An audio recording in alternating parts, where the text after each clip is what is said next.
Hai semua. Assalamualaikum warahmatullahi wabarakatuh dan selamat sejahtera. Hari ini kita akan sambung pembelajaran bersama dengan Cikgu Asti untuk mata pelajaran Bahasa Melayu tahun 4. Baiklah, hari ini kita akan sambung pembelajaran bagi tema yang ke-6 dan unit yang ke-17. Tajuk kita pada hari ini merupakan tajuk yang terakhir di dalam unit 17, iaitu Nat berpenunjuk. Kamu boleh rujuk buku teks pada halaman 120. Mari kita teruskan. Terlebih dahulu, mari kita lihat standard kandungan dan standard pembelajaran untuk tajuk kita pada hari ini. Kita lihat dahulu standard kandungan, iaitu 5.3, memahami dan membina ayat mengikut konteks. Manakala standard pembelajaran pula 5.3.3, memahami dan membina ayat aktif. Sekarang, kita lihat pula apakah objektif pembelajaran dan kriteria kejayaan pada hari ini. Untuk objektif pembelajaran, pada akhir pengajaran dan pembelajaran, murid akan dapat menakul gambar dan membina ayat aktif. Untuk kriteria kejayaan pula, murid berjaya menakul gambar dan membina ayat aktif dengan betul. Baiklah murid-murid, hari ini kita akan mempelajari aspek tata bahasa. Ingatlah kita objektif pembelajaran yang cikgu beritahu tadi, iaitu murid akan dapat menakul gambar dan membina ayat aktif. Apakah maksud ayat aktif? Adakah kamu masih ingat? Baiklah, di sini cikgu ingatkan semula, ayat aktif merupakan, ini adalah maksud yang paling mudah ya cikgu berikan.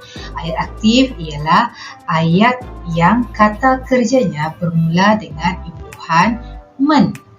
Selepas ini kita akan lihat contoh-contoh ayat aktif supaya lebih mudah untuk kamu faham. Mari kita lihat contoh-contoh ayat aktif. Contoh yang pertama, Puan Rosni menyusun pasu. Perhatikan pada kata kerja yang terdapat di dalam ayat ini, iaitu menyusun. Menyusun adalah kata kerja yang menggunakan imbuhan awalan men. Kita lihat pula contoh yang kedua. Mereka membersihkan rumah itu. Apakah kata kerja yang digunakan? Ya, kata kerjanya adalah membersihkan. Juga menggunakan imbuhan awalan men. Sekarang kita lihat contoh yang ketiga. Saya menggoreng ikan itu. Kata kerja di sini ialah menggoreng. Menggunakan imbuhan awalan men, bukan? Jadi, ketiga-tiga contoh ayat yang cikgu berikan ini adalah ayat aktif. Boleh faham murid-murid? Sekarang kita akan teruskan untuk aktiviti yang seterusnya, iaitu membaca dan mengenal pasti ayat aktif. Tajuk kita ialah Nat berpenunjuk. Jangan lupa kamu boleh buka buku teks pada muka surat 120. Mari kita baca bersama-sama maklumat yang diberikan. Pada waktu petang, Alif ingin menunggang basikalnya untuk bersiar-siar. Mari kita lihat situasi yang diberikan pada paparan yang berikutnya. Kita lihat dahulu situasi yang pertama. Dalam setiap situasi, kita akan cuba untuk menyatakan ayat aktif yang sesuai berdasarkan gambar. Perhatikan pada gambar yang pertama. Alif menunggang basikal. Tiba-tiba Alif berkata, mengapakah basikal saya tidak seimbang? Nampaknya ada sesuatu yang tak kena berlaku pada basikal Alif.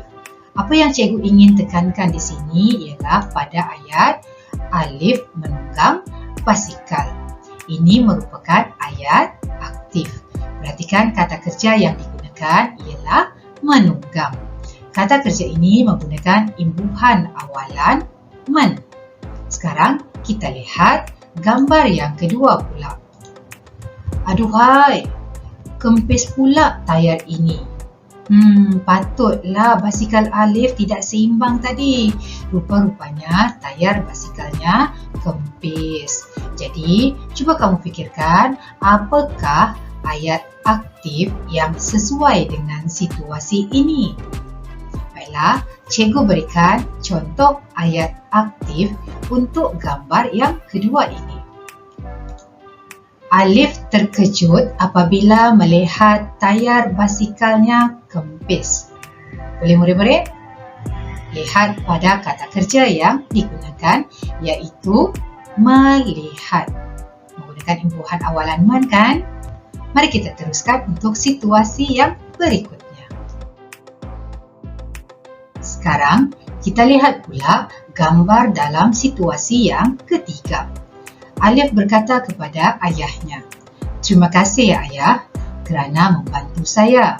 Apakah keistimewaan nat ini?" Sambil menunjukkan nat tersebut kepada ayahnya. Sebelum kita teruskan untuk situasi seterusnya, cuba kamu fikirkan apakah ayat aktif yang sesuai dengan situasi ini. Dalam gambar diberikan kata kerja membantu. Boleh murid-murid? Baik, cikgu berikan contoh ayat aktif. Ayah membantu Alif mengepam tayar basikal yang pancit. Sekarang kita lihat gambar situasi yang keempat. Dalam situasi yang ketiga tadi, Alif ada bertanyakan kepada ayahnya kan tentang keistimewaan nat. Ayahnya menjawab, "Nat ini mempunyai penunjuk tekanan angin." Jadi, sekarang mari kita cuba bina ayat aktif untuk situasi ini. Kata kerja yang diberikan ialah memasang. Ayat aktif yang sesuai ialah ayah memasang nat berpenunjuk tekanan angin pada tayar basikal Alif. Kita lihat situasi yang berikutnya. Perhatikan pada situasi yang kelima. Lihat pada gambar yang diberikan, ayah Alif memberikan penerangan tentang nat berpenunjuk. Nat berpenunjuk ini mempunyai 3 warna. Hijau menunjukkan tekanan angin mencukupi. Kuning pula menunjukkan tekanan angin perlu ditambah. Jika warna merah, tekanan angin tiada di dalam tayar. Faham kan semua? Perhatikan kata kerja yang diberikan, iaitu memberitahu. Cuba kamu fikirkan ayat aktif yang sesuai berdasarkan situasi ini. Boleh murid-murid? Baiklah, di sini cikgu berikan lagi contoh ayat aktif yang sesuai dengan gambar dalam situasi yang kelima. Ayah memberitahu Alif tentang penggunaan nat berpenunjuk. Mudah kan? Baik. Sekarang, cuba perhatikan situasi yang keenam. Ramalkan kesudahan cerita ini dengan menggunakan ayat aktif. Kamu rasa apakah yang akan berlaku selepas ini? Ya, sudah semestinya Alif gembira, bukan? Sebab basikalnya telah dibaiki oleh ayahnya. Jadi di sini cikgu berikan contoh ayat. Alif menunggang basikalnya dengan gembira dan berhati-hati. Kamu boleh juga menggunakan ayat kamu sendiri untuk menerangkan kesudahan cerita ini. Baiklah murid-murid, setakat ini dahulu pembelajaran kita untuk hari ini. Apa yang cikgu harapkan agar semua murid-murid boleh faham tentang tajuk yang kita bincangkan tadi, iaitu bagaimana untuk membina ayat aktif. Oleh itu, sekian dahulu daripada cikgu. Terima kasih atas perhatian dan kerjasama yang diberikan. Semoga kita berjumpa lagi pada video-video yang berikutnya. Bye-bye.